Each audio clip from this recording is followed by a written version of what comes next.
Hi hello നമസ്കാരം. എല്ലാവർക്കും CAPF AC എക്സാമിൻ്റെ പ്രിപ്പറേഷനിലേക്ക് സ്വാഗതം. ഞാൻ നിങ്ങളെപ്പോഴും പ്രിപ്പയർ ചെയ്യുന്ന വ്യക്തിയാണ്. അപ്പോൾ എൻ്റെ ക്ലാസ്സുകൾ നിങ്ങൾക്ക് കൂടി ഉപകാരപ്രദമായിക്കോട്ടെ എന്ന് കരുതുന്നു. അപ്പോൾ നമുക്ക് തുടങ്ങിയാലോ. ആദ്യമായി ഞാൻ സ്റ്റാർട്ട് ചെയ്യുന്നത് ബയോളജിയാണ്. ബയോളജിയിലെ ഏറ്റവും ഇമ്പോർട്ടൻ്റ് ആയൊരു ചാപ്റ്ററാണ് cell the unit of life. So നമുക്കിതിൽ കുറച്ച് ക്വസ്റ്റ്യൻസ് ചെയ്യാം. ക്വസ്റ്റ്യൻ ചെയ്യുമ്പോൾ തന്നെ ഞാൻ അതിൻ്റെ ഫാക്ട്സും പറയുന്നതായിരിക്കും. Okay. So first question is, which of the following organism does not obey the cell theory? Cell theory obey ചെയ്യാത്ത ഓർഗാനിസംസ് ഏതൊക്കെയാണെന്നാണ്. അപ്പോൾ virus, bacteria, fungi, plants. So plant എന്തായാലും ഇല്ല. നമ്മൾ ഒരു ഓപ്ഷൻ കിട്ടുമ്പോൾ അതിലേതെങ്കിലും രണ്ട് ഓപ്ഷൻ എന്തായാലും വളരെ മണ്ടത്തിലായിരിക്കും. അപ്പോൾ നമ്മൾ അതാദ്യം ക്യാൻസൽ ചെയ്യണം. അപ്പോൾ ഞാൻ ഫസ്റ്റ് പ്ലാന്റ്സ് നമുക്ക് ക്യാൻസൽ ചെയ്യാൻ കഴിയും. പിന്നെ ഉള്ളത് വൈറസ്, ബാക്ടീരിയ, ഫംഗൈ. അപ്പോൾ അതിന് ആൻസർ വൈറസാണ്. വൈറസ് ഒരു acellular, that means no cell. വൈറസിന് ഒരു സെല്ലില്ല. So it will not under the cell theory. Okay. But bacteria is a prokaryotic. Prokaryotic പ്രോകാരിയോട്ടിന് സെൽസ് ഉണ്ട്, ഹാസ് സെൽസ്, ആൻഡ് അതുകൊണ്ട് തന്നെ അത് സെൽ തിയറി ഫോളോ ചെയ്യുന്നുണ്ട്. ഫംഗൈ യൂകാരിയോട്ടിക് ആണ്, അതുകൊണ്ട് തന്നെ അതും ഫോളോ സെൽ തിയറിയാണ്. നമുക്ക് ഇത് പറയുമ്പോൾ ഏറ്റവും കൂടുതൽ ഇമ്പോർട്ടൻ്റ് ആയ ഒരു കാര്യമാണ് സെൽ തിയറി. സോ നമുക്ക് അതും കൂടി നോക്കാം. So here's the cell theory. So cell theory is, നമ്മൾ ആദ്യം മനസ്സിലാക്കേണ്ടത് cell is the most smallest and most basic structural and functional unit of life. ശരീരത്തിലെ അതായത് ജീവൻ്റെ ഏറ്റവും അടിസ്ഥാനം, ഏറ്റവും ചെറിയ യൂണിറ്റുമാണ്, സ്ട്രക്ചറൽ ആൻഡ് ഫങ്ഷണൽ യൂണിറ്റാണ് സെല്ല്. സെൽ തിയറി കണ്ടുപിടിച്ചത് രണ്ട് പേരാണ് പ്രധാനപ്പെട്ടത്. അതിൽ പ്ലാന്റ്സിൻ്റെ കാര്യമാണെങ്കിൽ പ്ലാന്റ്സിന് കാര്യം കണ്ടുപിടിച്ചത് ഷ്ലീഡനും ആനിമൽസിൻ്റെ കാര്യം ഷ്വാനുമാണ്. ഷ്ലീഡൻ പറഞ്ഞത് all plants are made of cells, and Theodor Schwann പറഞ്ഞത് all animals are made of cells. ഇവരുടെ കമ്പൈൻഡ് തിയറി, അതായത് ഇവരുടെ രണ്ടുപേരുടെയും കമ്പൈൻഡ് തിയറി അടിസ്ഥാനമാക്കിയിട്ടാണ് all living organisms are made of cells എന്ന തിയറി വന്നത്. അതായത് എല്ലാ ജീവജാലങ്ങളും ലൈഫ് എവിടെ എക്സിസ്റ്റ് ചെയ്യുന്നുണ്ടോ ആ ജീവൻ മൊത്തം സൃഷ്ടിച്ചിരിക്കുന്നത് സെൽസ് കൊണ്ടാണ് എന്നൊരു തിയറിയിലേക്ക് വന്നത്. So they are the founders എന്ന് നമുക്ക് വേണമെങ്കിൽ പറയാം, ഷ്ലീഡൻ ആൻഡ് ഷ്വാൻ. അത് വളരെ ഇമ്പോർട്ടൻ്റ് ആണ്. ഓക്കെ. അപ്പോൾ അവരുടെ ഫൈനൽ ഐഡിയ ആണ് all living organisms are made of cells and cell is the basic structural and functional unit of life. Okay, that was very important. So പിന്നെ ഇതിൽ പ്രധാനപ്പെട്ട ഒരാളാണ് റുഡോൾഫ് വിർഷോ. ഇദ്ദേഹത്തിൻ്റെ ഫൗണ്ടിങ് എന്താണെന്ന് വെച്ച് കഴിഞ്ഞാൽ new cells are erased from pre existing cells. അത്രയും കാലം എല്ലാവരും കരുതിയിരുന്നത്, അതായത് പുതിയ ജീവനുകൾ, അതായത് ജീവനില്ലാത്ത വസ്തുവിൽ നിന്നാണ് ഉണ്ടാവുന്നതാണ് വിചാരിച്ചിരുന്നത്. Life comes from non living matters. പക്ഷേ ഇദ്ദേഹത്തിൻ്റെ കണ്ടുപിടുത്തത്തോടെ മനസ്സിലായി life comes only from the existing life. ഒരിക്കലും ഒരു സെല്ല് ഉണ്ടാവുന്നത് ആ സെല്ലിൽ നിന്ന് തന്നെയാണ്. പുതിയ സെല്ല് നോൺ ലിവിങ് ആയിട്ട് ഉണ്ടാവുന്നില്ല. ഒരു സെല്ലിൽ നിന്നും പിന്നെയും പുനർജീവിച്ചിട്ടാണ് അടുത്ത സെല്ല് ഉണ്ടാവുന്നതാണ് ഇയാൾ കണ്ടുപിടിച്ചത്. So he founded that life comes only from existing life. So it was Rudolf Virchow. അതിനെ പറയുന്ന പേരാണ് ഒമിനിസ് സെല്ലുല ഇ സെല്ലുല. ഇത് വളരെ ഇമ്പോർട്ടൻ്റ് ആണ്, ഒമിനിസ് സെല്ലുല ഇ സെല്ലുല. Okay. Life comes only from the existing life. So ഇതിന് നമുക്ക് ഇത് ഏറ്റവും ബേസിക് എന്ന് പറയുന്നത് സെല്ലാണല്ലോ. സെല്ലിൽ നിന്നാണ് പിന്നെ ടിഷ്യൂസ് ഉണ്ടാകുന്നത്. അതായത് group of cells becomes tissues and the group of tissues becomes organs. ഇങ്ങനെയാണൊരു മനുഷ്യൻ, അല്ലെങ്കിൽ ഒരു ലിവിങ് ഓർഗാനിസം ഉണ്ടാവുന്നത്. മനുഷ്യൻ ഒരു മൾട്ടി സെല്ലുലർ ഓർഗാനിസമാണ്, ബാക്ടീരിയ ഒരു സിംഗിൾ സെല്ലുലർ ഓർഗാനിസമാണ്. അപ്പം നമ്മൾ നേരത്തെ നമ്മൾ ക്വസ്റ്റ്യൻ എന്താണെന്ന് വെച്ച് കഴിഞ്ഞാൽ which of the following organism does not obey the cell theory. So അത് ആൻസർ ഈസ് വൈറസ് ആണ്. അപ്പോൾ അതിനെക്കുറിച്ചാണ് നമ്മൾ ഇത്രയും ഫാക്ട്സ് പറഞ്ഞത്. പിന്നെ വൈറസിന് ഒരു സ്ട്രക്ചർ ഇല്ല, വൈറസിന് സൈറ്റോപ്ലാസം ഇല്ല, വൈറസിന് ഓർഗനൽസും ഇല്ല. അതുകൊണ്ട് ഇതൊക്കെ ഇല്ലാത്തതുകൊണ്ടാണ് വൈറസ് എന്ത് സെൽ തിയറിയിൽ എക്സിസ്റ്റ് ചെയ്യുന്നില്ല എന്ന് പറയുന്നത്. ഓക്കെ, സോ നമുക്ക് നെക്സ്റ്റ് ക്വസ്റ്റ്യനിലേക്ക് പോവാം. The living content of cell is called protoplasm. It is composed of only cytoplasm and nucleoplasm, only nucleoplasm, cytoplasm, nucleoplasm and other organelles. ഇതൊക്കെയാണ് ഓപ്ഷൻസ് തന്നിരിക്കുന്നത്. മെജോറിറ്റി ഓഫ് ദ സ്റ്റുഡൻസ് കുത്താൻ സാധ്യത ഉള്ളത് cytoplasm അല്ലെങ്കിൽ nucleoplasm. ഞാനത് നന്നായിട്ട് എക്സ്പ്ലെയിൻ ചെയ്തു തരാം, അപ്പോഴേ നമുക്ക് മനസ്സിലാവുള്ളൂ. നമ്മളോട് ചോദിച്ചിരിക്കുന്ന ചോദ്യം എന്ന് വെച്ച് കഴിഞ്ഞാൽ the living content of cell is called protoplasm. അതായത് സെല്ലിൻ്റെ ലിവിങ് കണ്ടന്റ് എന്നറിയപ്പെടുന്നത് പ്രോട്ടോപ്ലാസത്തെയാണ്. So it is composed of. Protoplasm എന്തൊക്കെ കൊണ്ടാണ് മെയ്ഡ് ചെയ്തിരിക്കുന്നത് നമ്മുടെ ചോദ്യം. ഇത് സെക്കൻഡ് ക്വസ്റ്റ്യൻ ആണ്. സോ മെയിനായിട്ട് മനസ്സിലാക്കേണ്ട കാര്യം എന്ന് പറഞ്ഞാൽ protoplasm is complete living system of cell. Protoplasm ഒരു കംപ്ലീറ്റ് ലിവിങ് സിസ്റ്റം ഓഫ് സെല്ലാണ്. അതായത് എല്ലാ മെറ്റബോളിക് ആക്ടിവിറ്റീസും നടക്കുന്ന ഒരു കംപ്ലീറ്റ് ലിവിങ് സിസ്റ്റം ഓഫ് സെല്ലാണ് പ്രോട്ടോപ്ലാസം. എല്ലാ ജീവൻ്റെ എല്ലാം അവിടെയാണ് നടക്കുന്നത്. സോ അത് വളരെ ഇമ്പോർട്ടൻ്റ് ആയ ഒരു പാർട്ടാണ്. സോ ഓൾ ലൈഫ് ആക്ടിവിറ്റീസ് നടക്കുന്നത് പ്രോട്ടോപ്ലാസ്റ്റ് വെച്ചാണ്. സോ ജീവൻ്റെ എല്ലാം നടക്കുന്നതുകൊണ്ട് നമുക്ക് ഒരു ഭാഗവും ഒഴിവാക്കാൻ പറ്റില്ല. അതിൻ്റെ പ്രധാനമായിട്ട് പറഞ്ഞു കഴിഞ്ഞാൽ നമ്മുടെ ഓപ്ഷൻസ് എന്താണെന്ന് വെച്ച് കഴിഞ്ഞാൽ സൈറ്റോപ്ലാസം അല്ലെങ്കിൽ nucleoplasm, only nucleoplasm, cytoplasm, nucleoplasm and other organelles. Enzymes form ചെയ്യുന്നത് സൈറ്റോപ്ലാസ്റ്റ് വെച്ചാണ്. DNA ഫോം ചെയ്യുന്നത് ന്യൂക്ലിയോപ്ലാസ്റ്റ് വെച്ചിട്ടാണ്. അപ്പോൾ നമുക്ക് രണ്ടും ഒരിക്കലും അവിടെ പറ്റില്ല. അതുകൊണ്ട് തന്നെ അത് ലൈഫിന് ഏറ്റവും ആവശ്യപ്പെട്ട കാര്യങ്ങളാണ്. ലൈഫ് ആക്ടിവിറ്റീസ് നടത്താൻ വേണ്ടിയിട്ട് ഏറ്റവും ആവശ്യമുള്ളതാണ് എൻസൈംസും DNA എല്ലാം. സോ അപ്പോൾ അത് എൻസൈം സൈറ്റോപ്ലാസ്റ്റിലും DNA ന്യൂക്ലിയോപ്ലാസ്റ്റിലും ഉള്ളത് കൊണ്ട് തന്നെ നമുക്കത് രണ്ടും തന്നെ ഒഴിവാക്കാൻ പറ്റില്ല. അപ്പോൾ മെജോറിറ്റി ആൾക്കാർ ഇത് മിസ്റ്റേക്ക് എന്താണെന്ന് വെച്ച് കഴിഞ്ഞാൽ അവർ ഓപ്ഷൻ ബി കുത്തും, സൈറ്റോപ്ലാസം അല്ലെങ്കിൽ ന്യൂക്ലിയോപ്ലാസം. പക്ഷേ സെൽ ഓർഗനൽസും വേണം. സെൽ ഓർഗനൽസും കൂടി ഉണ്ടെങ്കിലാണ് ലൈഫ് ഉണ്ടാവുക. അതായത് സെല്ലിൻ്റെ ഉള്ളിലുള്ള സൈറ്റോപ്ലാസം എന്ന് പറഞ്ഞാൽ പ്രോട്ടോപ്ലാസം എന്ന് പറഞ്ഞാൽ സിമ്പിളായിട്ട് പറയുകയാണെങ്കിൽ everything inside the cell membrane that is alive. എല്ലാം സെല്ലിൻ്റെ ഉള്ളിലുള്ള എല്ലാം നമുക്ക് പ്രോട്ടോപ്ലാസിൽ ആഡ് ചെയ്യാൻ കഴിയും. സോ നമുക്ക് ഒരു ഓപ്ഷനും കളയാൻ കഴിയില്ല. സൈറ്റോപ്ലാസം. സോ ഓപ്ഷൻ ഡി ആണ് right answer. Cytoplasm, nucleoplasm and other cell organelles. So നിങ്ങൾക്ക് മനസ്സിലായെന്ന് കരുതുന്നു. സോ നമുക്ക് നെക്സ്റ്റ് ക്വസ്റ്റ്യനിലേക്ക് പോവാം. Which one among the following is known as animal starch. വളരെ സിമ്പിളായിട്ടൊരു ക്വസ്റ്റ്യൻ ആണ്. അതായത് പ്ലാന്റ്സിനാണ് സ്റ്റാർച്ച് എന്ന് പറയാം. ഇപ്പോൾ പ്ലാന്റ്സിന് ഫുഡ് സ്റ്റോർ ചെയ്യുന്ന plant store food as starch. Plants എപ്പോഴും ഫുഡിന് സ്റ്റാർച്ചിൻ്റെ രൂപത്തിലാണ് ഫോം ചെയ്ത് വയ്ക്കുക. And animal store food as glycogen. So animals store food as glycogen. So question is which one of the following is animal starch. So animalൻ്റെ starch എന്താണ്? അപ്പോൾ ആനിമലിൻ്റെ starch എപ്പോഴും ഗ്ലൈക്കോജൻ ആയിരിക്കും. ആനിമൽസ് എപ്പോഴും ഫുഡ് സ്റ്റോർ ചെയ്യുന്ന ഗ്ലൈക്കോജൻ രൂപത്തിലാണല്ലോ. വളരെ സിമ്പിളായിട്ടൊരു ക്വസ്റ്റ്യൻ ആണ്. നമുക്ക് എക്സ്ട്രാ ഒരു പോയിന്റ് ആഡ് ചെയ്യാനുള്ളത് ഗ്ലൈക്കോജൻ നമ്മുടെ ബോഡിയിൽ, അതായത് ആനിമൽസിൻ്റെ ഇൻസൈഡിൽ സ്റ്റോർ ചെയ്യുന്നത് ലിവറിലും മസിൽസിലുമായിട്ടാണ്. Okay, glycogen is saved in liver and muscles. So that അതുകൂടി നിങ്ങൾ മനസ്സിലൊന്ന് ആഡ് ചെയ്യുക. ഓക്കെ, അടുത്തൊരു പ്രധാനപ്പെട്ട ക്വസ്റ്റ്യൻ എന്ന് വെച്ചാൽ which of the following organism have peptidoglycan compound as an important constituent in cell wall. Option കാണാമല്ലോ. Bacteria, cyanobacteria, unicellular eukaryote, archaebacteria and eukaryote, all members of Monera and Protista. Question എന്ന് വെച്ച് കഴിഞ്ഞാൽ which of the അതായത് peptidoglycan ഉള്ള അതുകൊണ്ട് cell wall create ചെയ്ത organisms ഏതൊക്കെയാണെന്നാണ് ചോദ്യം. പെപ്റ്റിഡോഗ്ലൈക്കൻ കൊണ്ട് സെൽ വാൾ ക്രിയേറ്റ് ചെയ്ത ഓർഗാനിസംസ്. സോ നമ്മുടെ ആൻസർ നമുക്ക് എങ്ങനെയാണെന്ന് കണ്ടുപിടിക്കാൻ ചെക്ക് ചെയ്യാം. ഇതിൽ നമ്മൾ പഠിക്കേണ്ടത് ഇതാണ്. ബാക്ടീരിയയുടെ സെൽ വാൾ ക്രിയേറ്റ് ചെയ്തിരിക്കുന്നത് പെപ്റ്റിഡോഗ്ലൈക്കൻ കൊണ്ടാണ്.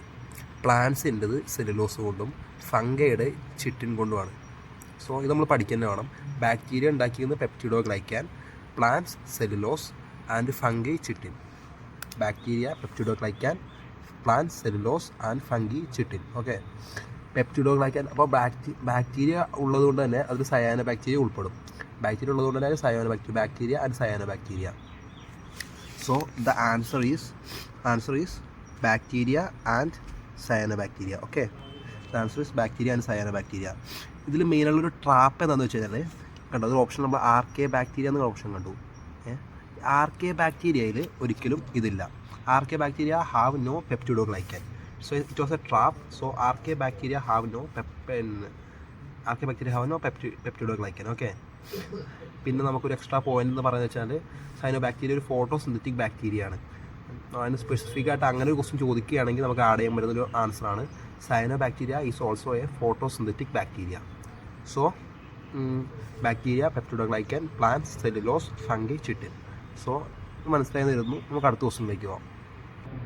So next question, chlorophyll in photosynthetic prokaryotic bacteria is associated with.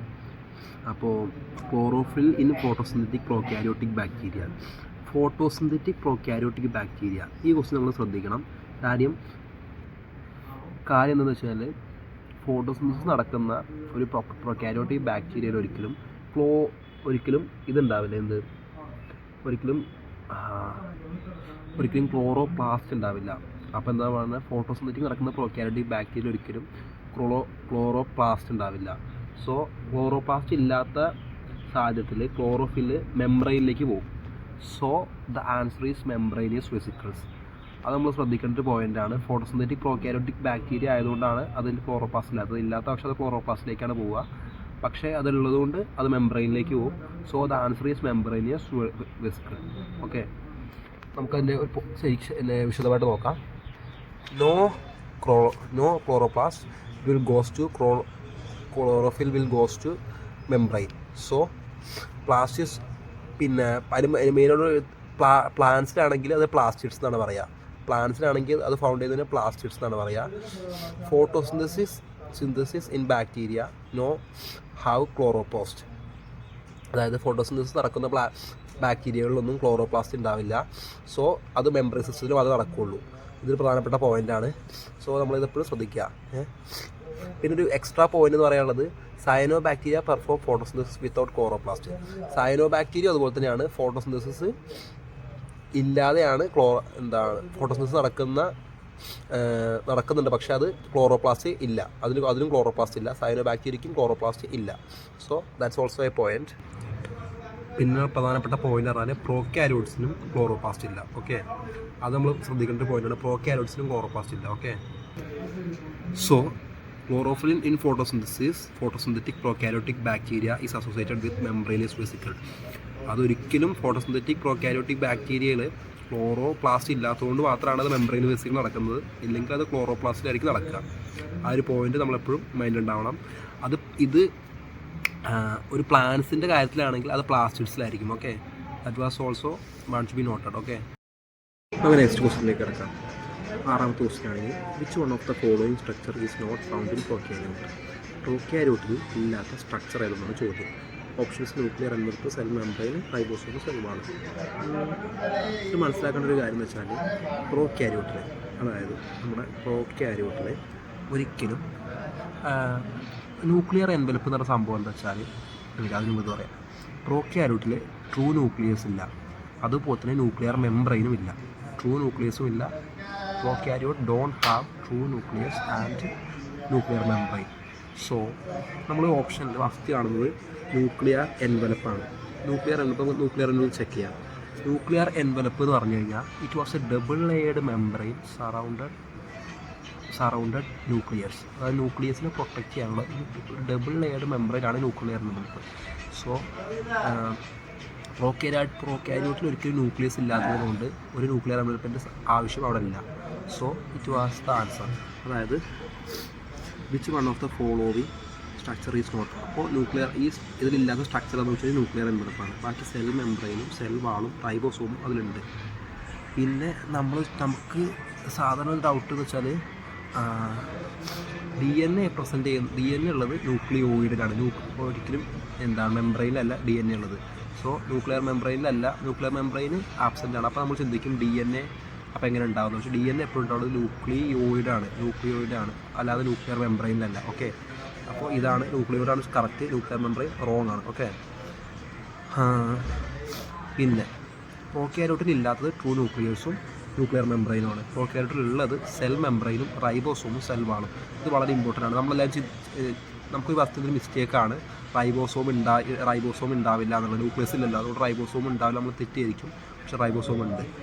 So a prokaryote don't have true nucleus and nuclear membrane, but it have cell membrane, ribosome and cell wall.